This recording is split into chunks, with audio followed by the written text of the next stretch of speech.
Por unë nuk do të ndjek kursesi logjikën e mbrapsht të dënimit me indicje as në të rast, po të mbetem tek bindja se këto dy indicje tetë shqetësuese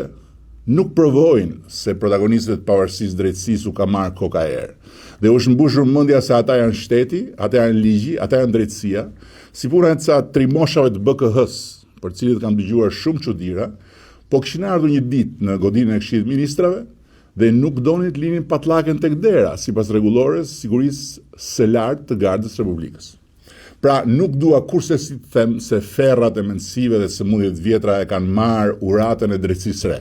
por dua të ndaj